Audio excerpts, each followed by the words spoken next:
Op zondag 4 oktober begint er een nieuwe spaaractie bij Plus Guido van Dijk. Klanten kunnen historische stickers van Venray sparen en die vervolgens plakken in een verzamelalbum. Ja, het is een historisch boek over Venray. We noemen het historisch Venray in woord en beeld. En waar we het over hebben in het boek is, ja, hoe is Venray eigenlijk ooit ontstaan? Wat hielden de Venrayse inwoners bezig in hun werk, maar ook in hun vrije tijd? En ja, wat kun je allemaal ontdekken in Venray? We hebben het ook over industrie. We hebben het over de kerken, monumenten van devotie. Ja, dat is een beetje een moeilijke term, maar ja, dat zijn allemaal onderwerpen die naar voren komen. En we gaan breed, zullen we maar zeggen. Ja.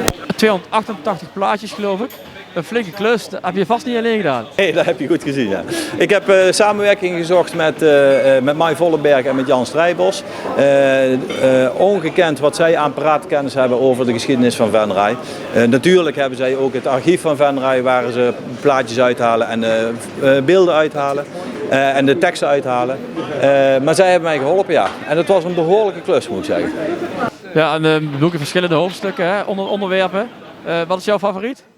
Mijn favoriet is de verdwenen winkels. Klinkt een beetje raar, maar het gaat over de retail van Venray. En daar komen natuurlijk ook de supermarkten in naar voren toe. En ook onze eigen winkels komen in naar voren.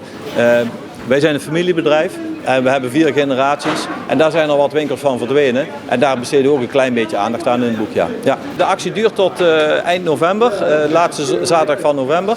Ik krijg een beetje in de gaten dat dat misschien een wat korte spaartijd is. Dus daar gaan we even naar kijken hoe we dat gaan oplossen. Ja, en wat kunnen de mensen sparen? Bij iedere 10 euro aan boodschappen ontvangen ze een pakketje plaatjes. Welgeteld 4 in een kartonnen verpakking. Dus dan denken we ook aan het milieu. En dan kunnen de mensen 288 plaatjes bij elkaar sparen. Ja. Aan het boek, wanneer is dat verkrijgbaar? Het boek is vanaf nu verkrijgbaar. Sterker nog, een groot gedeelte van Venray heeft het boek al thuis in de brievenbus ontvangen.